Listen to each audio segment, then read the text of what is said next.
വീടിന് മുകളിൽ കൂടെ കൈനമുണ്ട് കൊടുത്ത് ചാടി ഭിത്തി ചാടി അകത്ത് കയറി അറസ്റ്റ് ചെയ്ത ഉദ്യോഗസ്ഥനാണ്. ഉം. ആ ഉദ്യോഗസ്ഥൻ തന്നെയാണ് ഈ കേസ് അന്വേഷിക്കുന്നതിന് നേതൃത്വം കൊടുക്കുന്നതെന്ന് പറയുമ്പോൾ കോടിയേരി കൊണ്ട് തന്നെ പത്രസമ്മേളനം നമ്മൾ നടത്തിച്ചു പിണറായി വിജയൻ. അങ്ങനെ ഞങ്ങൾക്ക് ബന്ധമില്ല, പാർട്ടി ബിനീഷ് നോക്കിക്കോണം. പിണറായിയെ ദുഷ്ടനെ പലപോലെ വളർത്തി ഇതാ വീണിരിക്കുന്നു, നിലം പരിശായിരിക്കുക. മനസ്സിലായില്ലേ? ഇവിടെ ഓഫീസും തകർന്നു, ഇവിടെ വീടും തകർന്നു, എല്ലാം തകർന്നു. ഇനി നേരെ ജയിലിലേക്ക് പോവുക എന്നുള്ളതല്ല, അതൊന്നും പിണറായിക്ക് ചെയ്യാനില്ല മകൾക്ക്. അപ്പൊ പിണറായിയുടെ മകൾക്ക് വേറൊരു നിയമം, കോടിയേരിയുടെ മകന് വേറൊരു നിയമം. അതിന്റെ നിയമം CPM. യഥാർത്ഥ സത്യം എന്താണെന്ന് വെച്ചാൽ യഥാർത്ഥ കമ്മ്യൂണിസ്റ്റുകാരൻ ഇന്ത്യയിലുള്ളതിൽ ഏറ്റവും പ്രമുഖൻ PS അച്യുതാനന്ദൻ. ആ നല്ല മനുഷ്യന്റെ കൂട്ടത്തിൽ കൂടി എന്നതാണ് എന്നോടുള്ള പിണറായി വിരോധം. അല്ലാതെ ഞാനും പിണറായിട്ട് ഒരു പിണക്കവും ഇല്ല. ആ ഒറ്റ വിരോധമുണ്ട്. പിണറായി അന്ന് മുഖ്യമന്ത്രിയാൻ ആഗ്രഹിച്ചത് BS വന്നുകൊണ്ട് പിണറായിക്ക് 5 കൊല്ലം കൂടി താമസിച്ചു പോയില്ല, 5 അല്ല 10 കൊല്ലം കൂടി താമസിച്ചു. ആ വൈരാഗ്യമാണ് പിണറായിക്ക് എന്നോടുള്ളത്. പക്ഷെ പിണറായിക്ക് അന്ന് കമ്മ്യൂണിസ്റ്റ് പാർട്ടി ഗ്രൂപ്പ് ഉണ്ടെന്നോ ഇങ്ങനെ ഒരു ചിന്തയുണ്ടെന്നോ എനിക്കൊന്നും അറിയില്ല. അറിയാമെങ്കിൽ ഞാൻ അതിനൊന്നും പോവുകയില്ലായിരുന്നു, എനിക്കതിന്റെ ആവശ്യമില്ല. ഇപ്പൊ വന്നിരിക്കുന്നത് എന്താന്ന് ചോദിച്ചാൽ കമ്മ്യൂണിസ്റ്റ് പാർട്ടി എന്ന് പറയുന്നത് തന്നെ കള്ളന്മാരുടെയും കൊള്ളക്കാരുടെയും പാർട്ടിയാക്കി മാറ്റി. എന്തൊരു അപമാനമാണ്. ഞാൻ നേരത്തെ പറഞ്ഞത് പിണറായിസമാണ്, കമ്മ്യൂണിസം അല്ല.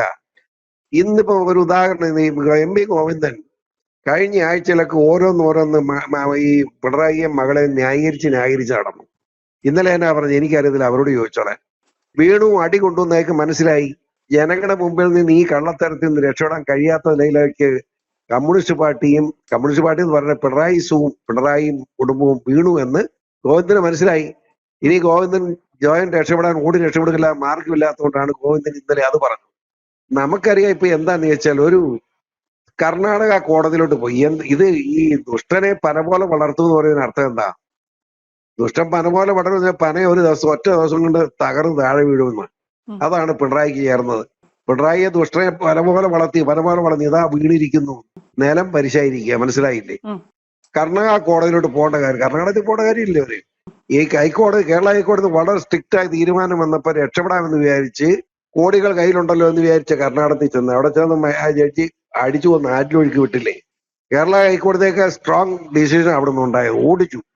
ഇനിയിപ്പോ എന്നാ ഒരു രക്ഷയില്ല.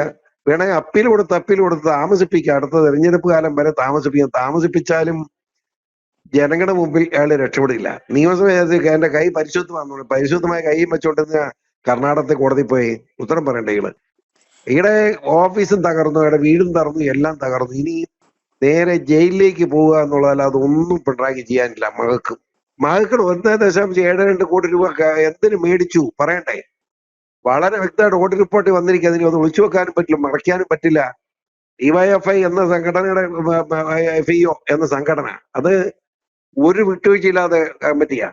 അതിത് ഇപ്പൊ ഈ അന്വേഷണത്തിന് 6 അംഗ സമിതിയാണ് വന്നിരിക്കുന്നത്. 6 അംഗ സമിതിയുടെ ലീഡർ എന്ന് പറയുന്നത് നമ്മളെ ചിദംബരം ഉണ്ടല്ലോ, ചിദംബരത്തിനെയും മകനെയും വീടിന് മുകളിൽ കൂടെ കൈനമുണ്ട് കൊടുത്ത് ചാടി ഭിത്തി ചാടി അകത്ത് കയറി അറസ്റ്റ് ചെയ്ത ഉദ്യോഗസ്ഥനാണ്. ആ ഉദ്യോഗസ്ഥൻ തന്നെയാണ് ഈ കേസ് അന്വേഷിക്കുന്നതിന് നേതൃത്വം കൊടുക്കുന്നതെന്ന് പറയുമ്പോൾ പിണറായിയുടെയും മകളുടെയും ഗതി എന്താണെന്ന് ഇനി നമ്മൾ ചർച്ച ചെയ്യേണ്ട കാര്യമില്ലല്ലോ. ഒരു കാരണവശാലും ഒരു വിട്ടുവീഴ്ച അങ്ങനെ ഭാഗത്ത് ഉണ്ടാക്കിയല്ലോ. വളരെ സശ്രദ്ധ ഉദ്യോഗസ്ഥനാണ്. അവർ 6 പേരും മുഴുവൻ റെക്കോർഡും എടുത്തു കഴിഞ്ഞു. ഈ കോടതി കൂടെ പോയി കുറച്ചു ദിവസം താമസിപ്പിക്കുക എന്നുള്ളതല്ല, ഒരു നേട്ടം കിട്ടുകയില്ല. സെൻട്രൽ ജയിലിലേക്ക് പോകാൻ തയ്യാറാകുക എന്നുള്ളതല്ലാതെ വേറെ ഒന്നും അവർ ചെയ്യാനില്ല. ഏതായാലും കമ്മ്യൂണിസ്റ്റ് EM ശങ്കരൻ നമ്പൂതിരിപ്പാട് 57 തുടങ്ങിയ കമ്മ്യൂണിസം ഏതായാലും പിണറായി വിജയൻ ഈ 2024 അവസാനിപ്പിക്കുന്നു എന്നത് വലിയൊരു സംഭവമാണ്. കാരണം കേരളത്തിലെ കമ്മ്യൂണിസ്റ്റ് പാർട്ടി പ്രത്യേക ചൈന EMS എന്താ പറഞ്ഞത്? ചൈന കയറി ഇന്ത്യ ആക്രമിച്ചപ്പോൾ അവരും ഇന്ത്യയോട് സ്നേഹമുണ്ടോ അവർക്ക്? അവർ പറഞ്ഞ എന്താ? ഇന്ത്യയുടെ നിന്ന് ചൈനയുടെ എന്ന് പറയുന്ന പ്രദേശത്തോട് യുദ്ധം നടക്കുന്ന പറഞ്ഞ EMS. അതാണ് കമ്മ്യൂണിസ്റ്റ് പാർട്ടി ആചാര്യം. പിന്നെ എങ്ങനെ നന്നാവും? അപ്പൊ കമ്മ്യൂണിസ്റ്റ് പാർട്ടി കേരളത്തോടോ ഇന്ത്യയോടോ സ്നേഹമുള്ളവരല്ല. പിണറായി വിജയനും സെറ്റും ഇപ്പൊ കേരളത്തെ സ്നേഹിക്കുന്നില്ല.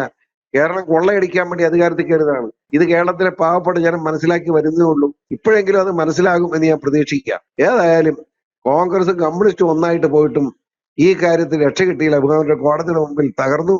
ഇപ്പൊ പിണറായി അകത്ത് പോകാൻ പോകുന്നു, കോൺഗ്രസിൽ ചില മാന്യന്മാരകത്ത് പോകാൻ പോകുന്നു.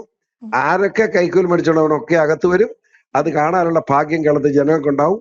അതോടുകൂടി കേന്ദ്രം ഭരിക്കുന്ന മോദി എന്ന് പറയുന്ന വലിയ മനുഷ്യന്റെ ആ വ്യക്തിത്വം കേരളത്തിലെ ജനങ്ങൾ അംഗീകരിക്കുന്ന സാഹചര്യം ഉണ്ടാവും എന്നാണ് PC വിശ്വസിക്കുന്നത്. അതായത് ബിനീഷിന്റെ പേരിൽ ഒരു പരാതി വന്ന് കേസായി, ശരിയോ തെറ്റോ നോക്കിയിട്ടെ. അപ്പൊ പാർട്ടി തീരുമാനം എടുത്തേതാ? അത് ബിനീഷിന്റെ സ്വന്തം കാര്യമാണ്, പാർട്ടിക്ക് ബന്ധമില്ല എന്ന് പറഞ്ഞു. കോടിയേരി കൊണ്ടുതന്നെ പത്രസമ്മേളനം നമ്മൾ നടത്തിച്ചു പിണറായി വിജയൻ. അങ്ങനെ ഞങ്ങൾക്ക് ബന്ധമില്ല, ബിനീഷ് നോക്കിക്കോളുന്നു.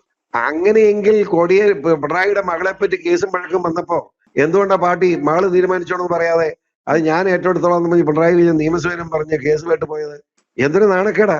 അപ്പൊ പിണറായിയുടെ മകൾക്ക് വേറൊരു നിയമം, കോടിയേരിയുടെ മകന് വേറൊരു നിയമം. അതിന്റെ നിയമം CPM. അത് കമ്മ്യൂണിസ്റ്റ് പാർട്ടിയുടെ പ്രവർത്തകർ ചർച്ച ചെയ്യേണ്ട ഒരു പ്രശ്നമാണ്.